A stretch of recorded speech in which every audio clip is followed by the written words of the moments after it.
see that in the presentation, so I really appreciate good food. These guys have been doing great for us. So that's what I'll kick it off. I'm not gonna go through all the bullet points. You guys have a few seconds to read them. It's a little my history, their history. The biggest question I get sometimes is, about the Borat movie. So I'll jump into that real briefly. Let's imagine that they're going to do a comedy in your hometown, but they used Kansas, if you're not from Kansas, as the base for that movie. You'd kind of go, well, it looks the same, sort of. There's people there. Well, for me, that's the Borat movie was. I saw the clip of it and I went, that's the Ukraine. It's not Kazakhstan. There's no Kazakhs in the movie. I understand it's a comedy. I appreciate all that. What do you call it? License. Deal. Yeah. So to watch a full movie of this guy clowning around about Kazakhstan in the movie, but you're not using Kazakhs and it doesn't have anything to do with the geography. For me, it didn't mesh. The other side of that story is that Almaty, Kazakhstan, was really the Hollywood of the Soviet Union. There's a whole film industry there. So they could have, Sacha Baron Cohen and the producers, could have used that facility. They could have built the movie there. Guys like me would go, what the hell is this? So that's me in the movie, really in a nutshell. It's independence. I arrived literally on the doorstep of their independence. It was one big rockin' party for 2 years. And then the caption is, the mail stopped moving because the infrastructure sort of started to fail. And the Kazakh president, in his infinite wisdom, decided to rename all the streets in Kazakh from Russian. 6 months later, trying to get a taxi cab from one part of the city to another became a real challenge. It was really crazy time. Crime rate escalated. There's books, there's dissertations, PhDs have been written on that particular sociological side of it, of the crime rate was incredible. The rest of it is pretty self-explanatory stuff. I did not do a lot of motorcycling there. It just was not in my possibilities. I did ride in a few Urals, which was kind of fun. They took me around the block. It was really scary. The only other thing I want to say about the opening before I show you my pictures is I had 2 different apartments broke into, robbed, burglarized. Not a huge deal, but the burglars decided to do something very peculiarly damaging to me.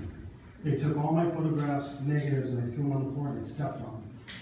So I guess I lost about 75% of my photography, and I'm not a pro photographer, so if you're not a pro, you have garbage shots anyways, and what they left me was what you're going to see. So this is the cream of the crop. They're not great pictures. They're not those ooh-ah pictures, but they're significant in themselves.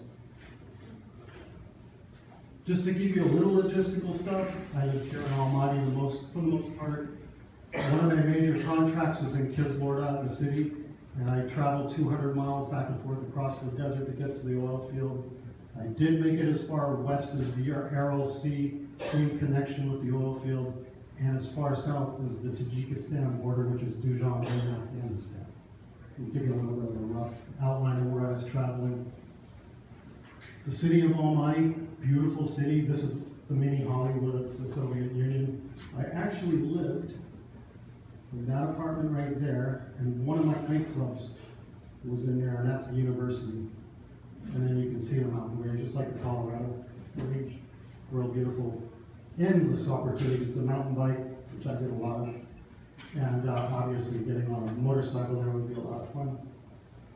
I landed here in January, at about 20 degrees below zero. And pretty much that was what the whole city looked like at that time. Dull gray Soviet architecture. The inside of the hotel actually was out of my company I was working for. That's the fine dining room. Some of my staff, they posed for a picture reluctantly, but they got them to do it. So we were serving pretty high-class food, one of the first American restaurants to operate in the country after the Soviets sort of left the country. Let's see, that's me a few years ago, my 33rd birthday. Got a little bit more here then. And the hotel staff gave me a 1 kilo can of caviar. You like that about these days. I didn't take the full bite. I was teasing them. I like caviar, but not like a 1 Transportation, how I got around for the most part was by bicycle. I took a McMahon titanium bicycle with me, which cost me dearly, really, at the time, but I took it for a very specific reason. It doesn't look like much. It's not flashy paint. It's a dull metal. Bike enthusiasts look at it in this room, maybe go, "Ooh, yeah, that's a nice bike." But I could ride through the market, any market, and really go unnoticed. It didn't have bright clothes. I didn't wear bright clothes. So I could kind of get around on my bike and not attract a lot of attention until I ran into the cycling teams, and there was a lot of them training for the Olympics, the Soviets and stuff. They would see me and then chase me down the street until we interacted and swapped stories. The dubious little plant growing here on the left is a very tiny piece of my life over there. I didn't know I had an allergy to growing marijuana plants. I'm not going to divulge my younger years, but anyways, this is really funny because I couldn't figure out why I was sneezing so much up in the mountains when I was mountain biking, and I figured it out. So the expat community, over a few beer discussions, figured this out. Like, you got an allergy to this stuff. So a couple of people had convinced me to go mountain biking with them. When I'd start sneezing, I'd sit down and eat a power bar and drink some water. They go foraging in the bushes. And it worked. Yeah, there's a lot of hemp there too, so it was a hit and miss, but they got what they wanted for the most part. Ground transportation. I was really part of the early tourism over there, and they would ask me, "Well, what would you do?" I said, "Well, I'd go bike on the top of a Kamaz, and we'll take them up to the mountains and let them ride." Simple. And this picture is significant because I don't know if people in the back can see, but there's a road that cuts up there and it goes about halfway up that, and then it dumps down in the valley and goes all the way back there. It's not a downhill course, which is kind of suggestive. It's all cross country. So beautiful places to ride. I helped them set it up, and then I went and did other things. And I did ride with them quite a bit. So it was a lot of fun. We did a lot of mountain bike touring. So we pack up our tents, sleeping bags, a little bit of food. This is a friend of mine, Arena. She acted as an interpreter. She had the stamina. I was a little bit of shape back then. She had the stamina to keep up on the bicycle, so we could go together and go adventuring in the mountains and meet people and really hang out. It was a lot of fun to camp and get out of the cities. I met this gentleman on one of my solo trips. He's a border guard, and this is between Kyrgyzstan and Kazakhstan. And I'm sitting on the side of this road, and he comes over the hill on his horse, and he goes, "Who are you?" Now, his Russian wasn't that great because he's mostly Kazakh, and my Russian wasn't that great. But through sign language and stuff, we figured out who we were, and we sat down, we ate lunch together. He took a little ride on my bike, and I'm not a big horse rider, but I jumped up on his horse and rode it around a little bit, and then we parted company. It was just one of those rare interactions that you do. Had I not been on a bike and walking, he probably just passed me by. He was really interested in the bike, so good shot. Heli touring. I got asked from some of you crazy folks somewhere, "Hey, can we go heli skiing here?" I'm like, "Hell, I don't know. Let me go ask my friends." And one thing led to another, so I helped set up some of the first heli ski trips. There's one of the drop-offs. Now, I don't know, everybody in this room is a real diversified crowd. Has anybody here ridden in one of these things by chance? Nobody? Oh, okay. Do you mean ridden in a helicopter or ridden in one of these helicopters? One of those helicopters. Yeah, in the back. Did the rivets move like this in the fuselage? Yeah, and the doors go like this. And what'd you put your feet on in the fuselage? The fuel tank, right? Yeah, it was real pleasant. So you're flying around in a rattle trap, and it's going like this, and you're putting your feet on 2,000 gallons of, what do you call it, jet fuel. Yeah, look, you think about things. It's like, no, I don't really want to be here. So I set it up, I get the money flowing, I get the people involved, the locals, and I go, I'm not riding another one of these things. Overlanding, and this is what we're here for, this is kind of the meat of the stuff that we love. This is one of our camps, one of the mountain bike camps in the valley, running pretty much east to west mountain range. On the other side of that would be Almaty, the home city, and I'm in the Kyrgyzstan side. This is looking down just looking the other direction. And you can see the road peels off and goes, that road eventually ends up at Lake Issaquah, the big lake. I'd love to go back there with a couple motorcycles and just ride for a few days in that particular area. Bill might not agree with me. His presentation tomorrow, don't miss it.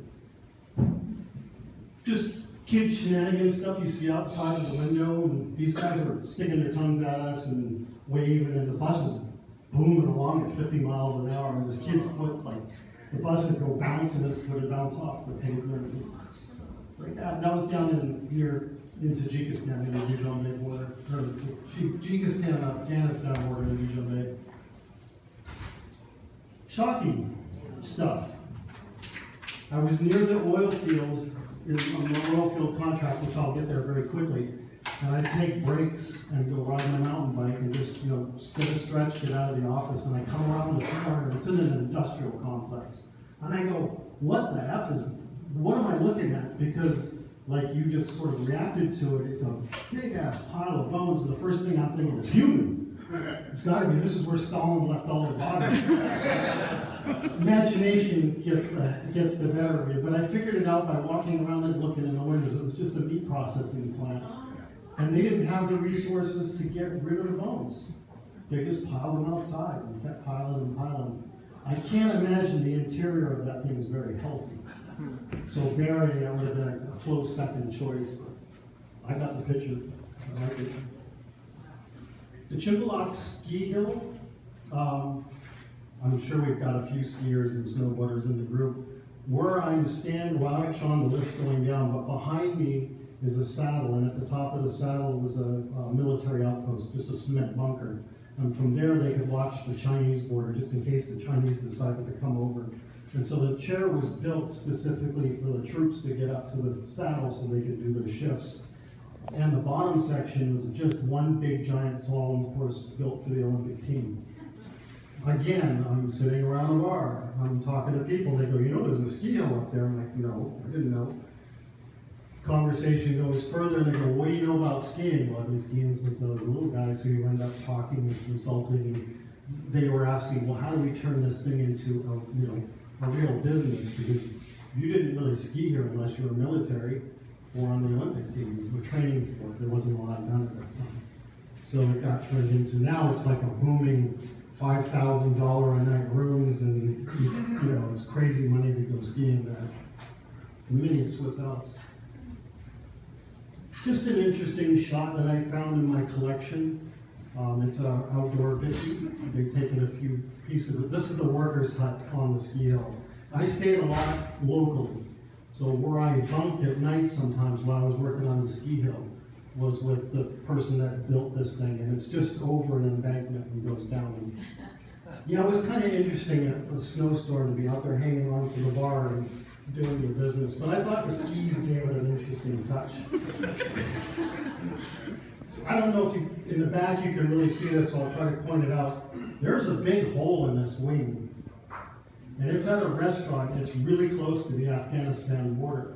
So the story goes that I was told, when the Russians came down to invade Afghanistan and start fighting with the Afghans, some commanding officer in his infinite wisdom said, we got to disable this plane.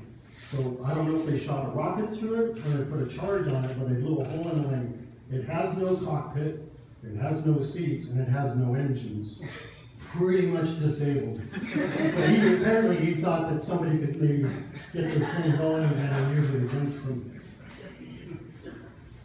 If and when you're traveling around in foreign countries and you see this symbol specifically, and I know a lot of people probably know this in the room, it's the Red Crescent Society, and they don't get deployed for blood drives. They get deployed in bloodshed areas, so war zones basically.